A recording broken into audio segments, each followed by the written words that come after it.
This is the IELTS listening test. You will hear a number of different recordings, and you will have to answer questions on what you hear. There will be time for you to read the instructions and questions, and you will have a chance to check your work. All the recordings will be played once only. The test is in 4 parts. At the end of the test, you will be given 10 minutes to transfer your answers to the answer sheet. Now turn to Part 1.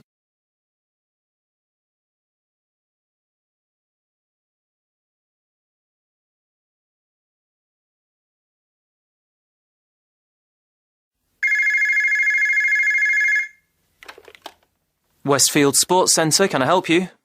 Yes, I hope so. I've recently moved to the area and I want to do some sports activities. Well, we have excellent facilities, including a new gymnasium and several tennis courts. Our tennis team are always looking for new people.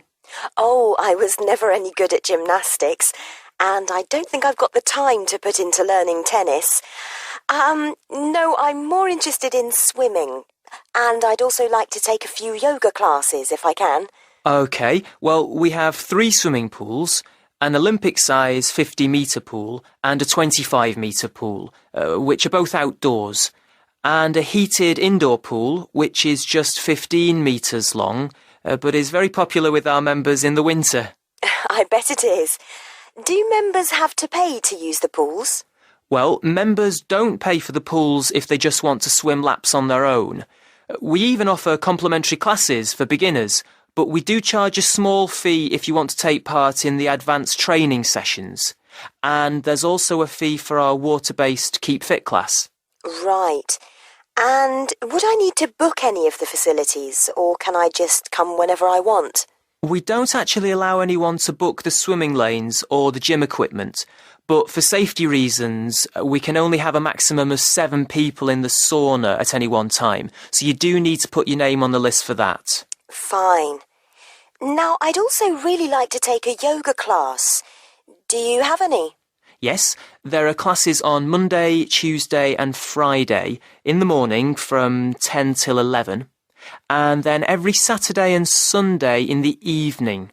Those classes are a bit longer, starting at 6 and finishing at 7:30. Right, I'll just make a note of that. So, does that mean that if I enrol, I can come on each of those days? No, each day is a different level, so you only come once a week. Oh, I see. Well, I've been doing yoga for a little while now, but I am still finding it quite difficult. Which level do you think I should choose? Most people start at the lowest level, and then you can talk to the instructor about changing if you think it's too easy. OK. How much are the classes? They're £1.50 an hour for members. Great. Now, I'd like to come in and look at the facilities. Would someone be able to show me around? Yes, no problem. Who should I ask for? Ask for me. My name is John Doherty. That's Doherty. And should I just ask for you at the reception? Actually, my office is on a different level. Take the lift up to level 1 and you'll see my name on the door right in front of you. Great. I'd like to come tomorrow, if that's okay. What time suits you? Well, I have appointments from 9 to 10:30, so could you make it 11? I'm sure that will be fine. But can I just take your direct number in case something else crops up? That's a good idea. My number's 0117 965 478. Great. I think that's everything, so I'll see you tomorrow. Oh, my name's Alison Martin, by the way. Thanks, Alison. See you tomorrow. That is the end of part 1.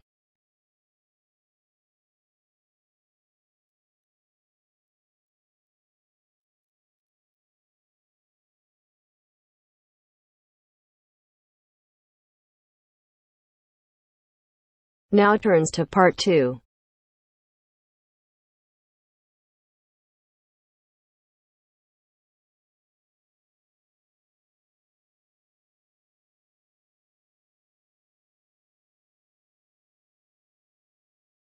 you'll hear a coordinator for the annual ski and snowboard exhibition talking to the audience about some practical information for the whole event.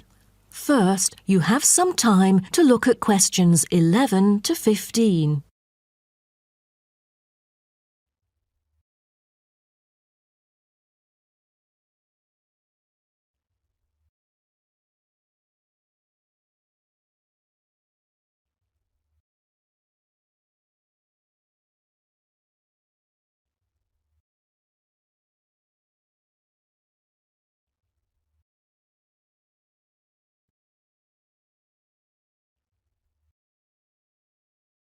Now, listen carefully and answer questions 11 to 15. Good morning, everyone, and welcome to the annual ski and snowboard exhibition held from April the 8th to 17th. I am Mary Granger, coordinator of the event this year. The 10-day event features many highlights. As a snow sports lover, I know you are looking forward to a great time here. Now, I'd like to offer you some practical information about the whole event and what to expect from it. This might be the first time coming here for some of you, so for those who are still wondering about the right accommodation, I recommend Sky Hotel. It has its own health and sports clubs, just like most of the hotels here, but I love it because of its incredibly cosy beds, which guarantees good rest after an exhausting day of exploration. If you haven't brought your own equipment, like poles, boots and skis, they are available for purchase or rent at Ski Set or Snow Rental. The exhibition this year provides a colourful look into the history of skiing and an inspiring peek into the future prospects of the sport. Apart from the fascinating photo exhibitions and the most up-to-date skiing gear like always, this year we have added 4 computers which can imitate the process of skiing, ensuring the same physical activity and sensations that appear during the skiing process on downhill slopes. But I have to warn you that it might be quite time-consuming to line up for the free trial experience. Many have posed the question as to how to enter the skiing and snowboarding competition. Well, rather than filling out the back of the entrance ticket or bombarding the committee with emails, the most effective method is by checking out the exhibition newsletter delivered every month for availability. At the most beloved local event, the exhibition has also drawn attention from the press. Last year, massive media coverage was on the worrisome amount of snowfalls. In order to avoid the same predicament, several artificial skiing slopes have been built. With more participants this year, we have lowered the entrance fee, which has been widely reported to local newspapers. A bonus for our participants is the ski programme. It offers a wide variety of lessons and sessions with qualified instructors, ensuring that all ages and abilities are catered to, from the first-timers to seasoned amateurs. I strongly advise you to sign up for the programme, as it is offering an unprecedented 30% discount. That's mainly because we are cooperating with the programme organiser, who promises affordable prices only for the participants of the festival this year. Before you hear the rest of the talk, you have some time to look at questions 16 to 20.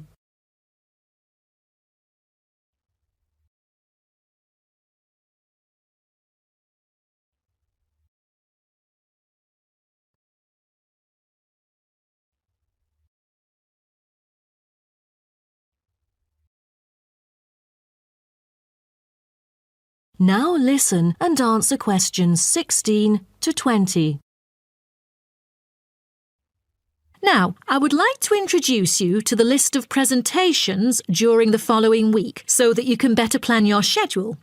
The first presenter, Simon, is one of our best ski instructors. As an experienced instructor, he will inform you about the dangers that face skiers and snowboarders. Accidents happen mostly to those who are careless or ignorant. Good risk management involves considering both the probability and consequences of an accident. The next speech, titled Solution, is given by Jamie Kurt.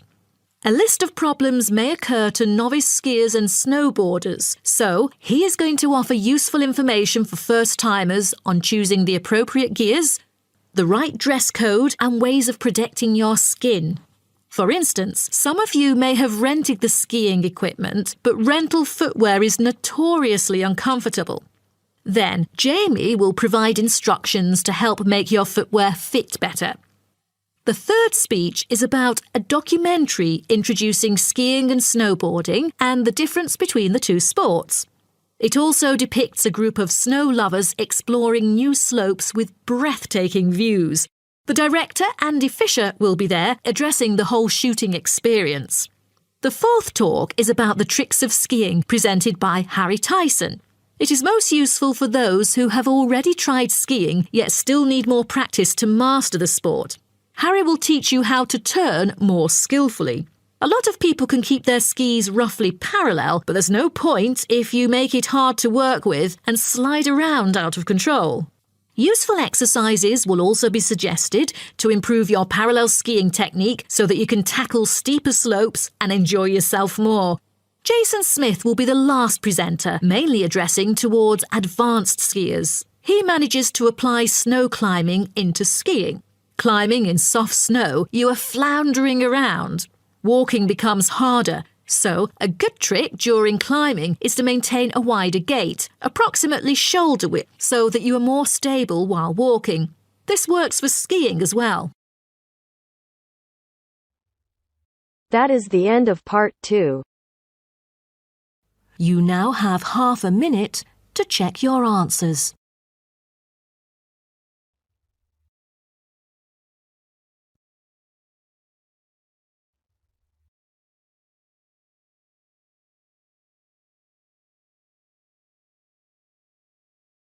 Now turns to part 3.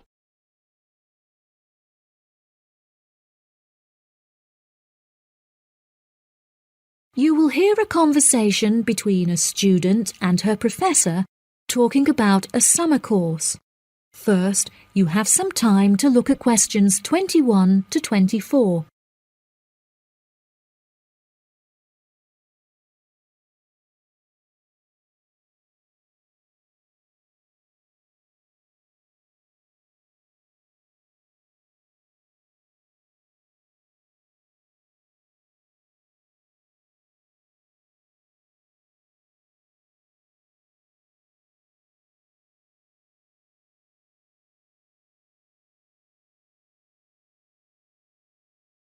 Now, listen carefully and answer questions 21 to 24.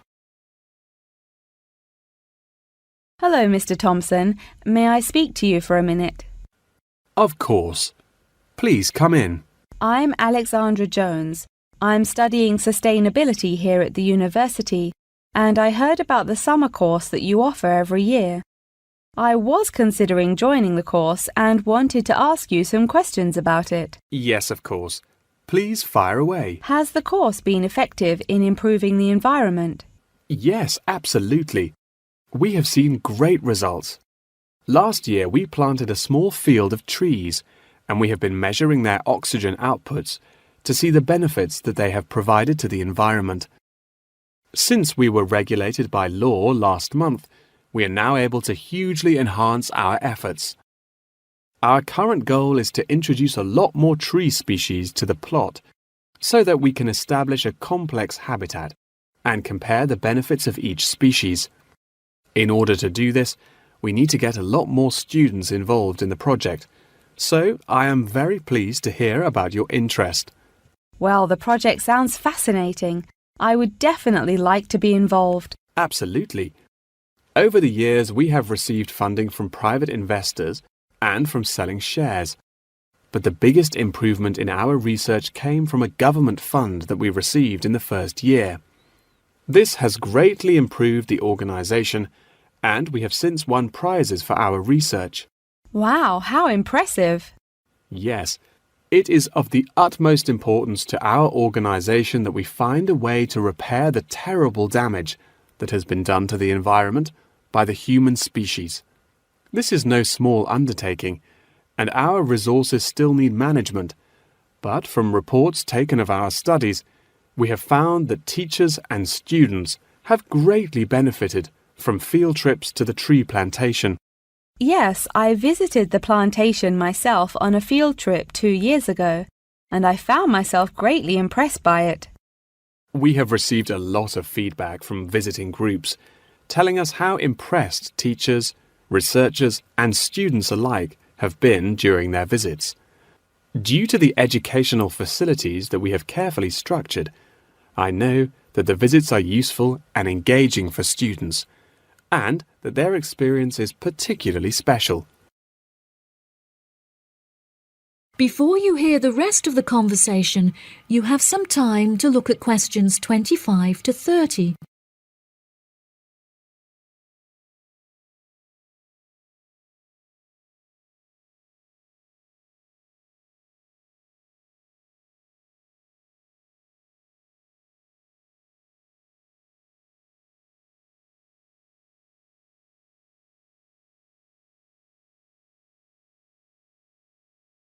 Now listen and answer questions 25 to 30. So, what is the particular focus of the organisation and the reports that it provides? I am personally very interested in soil erosion, so I knew that I definitely wanted to focus some of the report on this area. Before I set up the organisation, I looked up information on what areas were currently being researched, and I found that there were already studies into air pollution and water pollution. I obviously wanted to find a unique area to research, and so these were no good. I was tempted to look into the background of overgrazing, but the impacts of forest exploitation are far more devastating, and very little research has been carried out on this subject. So I decided that this should also form some focus for the report. Yes, that makes sense. What have you found to be the greatest benefits of the activities carried out by the organisation?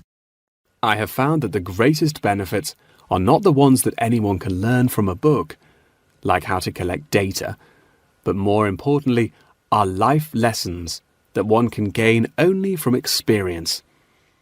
Students who have partaken in the summer course have massively enhanced their confidence, which will prove invaluable for the rest of their lifetime.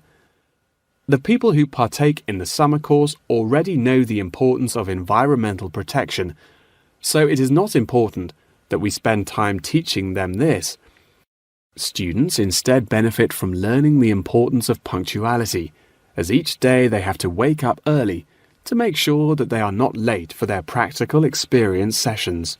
If I decide to attend the summer course, what will I be doing for the rest of the time when no activities are going on? Well, we unfortunately don't yet have a library on site, so you would be unable to read reference books, although you are obviously welcome to bring some books of your own with you. We offer a range of fun hobbies, such as games and painting, for students to participate in outside of their classes. So you could participate in one of these activities. We do not offer tutorials outside of the scheduled classes. However, you are free to interview teachers and ask them any questions you may have about the research. Well, the course sounds fantastic. I would definitely like to participate during the summer. Thank you so much for your help. No problem at all. Here is a form with all of the details. I look forward to seeing you there. That is the end of part 3. You now have half a minute to check your answers.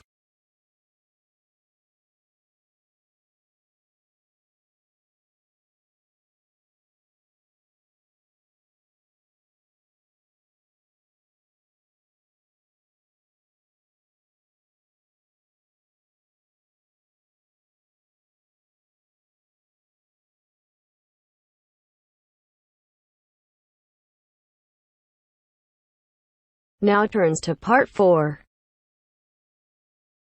You will hear part of a lecture about time measurement. First, you have some time to look at questions 31 to 40.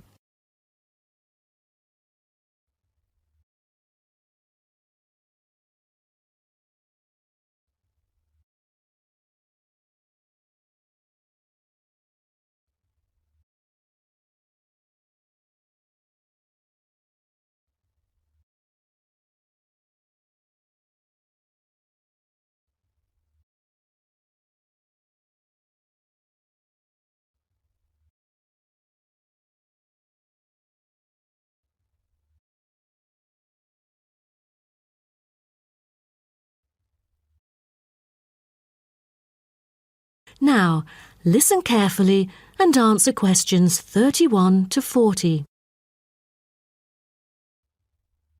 Good morning, everyone. Today, I'm going to talk about the research project I've been involved in on time measurement. Do you know how time is measured? Consider how we measure length and how, with time, we encounter a difficulty. Before we could grasp it, it would slip through our fingers. In fact, as we can see, we are forced to have the resource to measure something else, the movement of something in space or a set of movements in space. All the methods that have been employed so far really measure time by a motion in space. The measurement of time is no easy matter, a scientific unit only arrived at after much thought and reflection. As the most primitive form of measurement, the sun seems to be natural.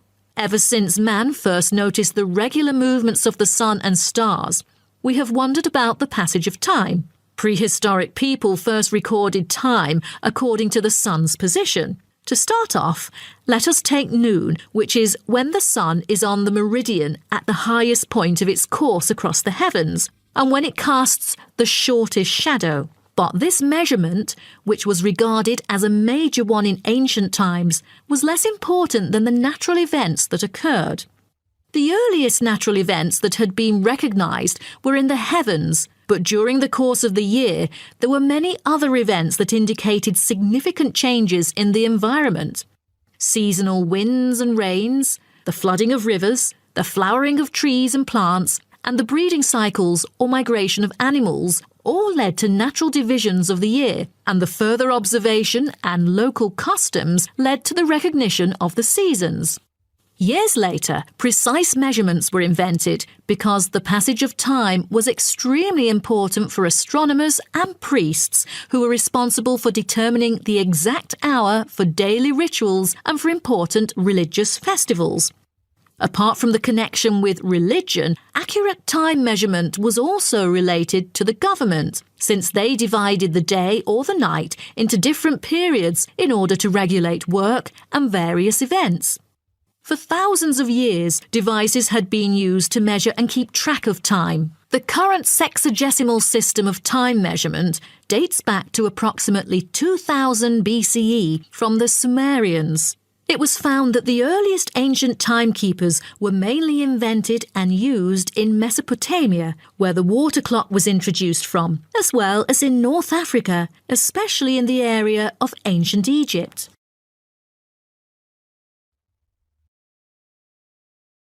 So, now I'd like to introduce you to some of the most well-known ancient timekeepers, as well as the disadvantages of them, for which they were replaced by various new forms of clocks that were used afterwards. A sundial is a device that tells the time of day by the apparent positioning of the sun in the sky. In the narrowest sense of the word, it consists of a flat plate and a gnomon which casts a shadow onto the dial. As the sun appears to move across the sky, the shadow aligns with different hour lines which are marked on the dial to indicate the time of day. However, it was quickly noted that the length of the day varied at different times of the year. Therefore, there could have been a difference between clock time and sundial time. In addition, the sundial was of no use at night, so a water clock was invented. The water clock, or clepsydra, appeared to have been invented around 1500 BCE and was a device which relied on the steady flow of water from or into a container. Measurements could be marked on the container or on a receptacle for the water. It was reliable, but the water flow still depended on the variation of pressure and temperature from the top of water in the container. As the technology of glass blowing developed, from some time in the 14th century, it became possible to make sand glasses. Originally, they were used as a measurement for periods of time like lamps or candles. But as clocks became more accurate, they were calibrated to measure specific periods of time. The drawback, however, as you can imagine, was the limited length of time they could measure. The last timekeeper to be introduced is the fire candle clock. Candle clocks took advantage of a simple concept, the slow and consistent nature of a burning wax candle. By utilising this process, our ancestors were able to keep steady track of the time. The clocks were created by engraving the length of the candle with evenly spaced markings. Each marking represented a single unit of time, and as the wax burned down, each hour would disappear. However, the drafts and the variable quality of the wax mainly influenced the time of burning. Like oil lamps, candles were used to mark the passage of time from one event to another rather than tell the time of day. That is the end of part 4. You now have half a minute to check your answers.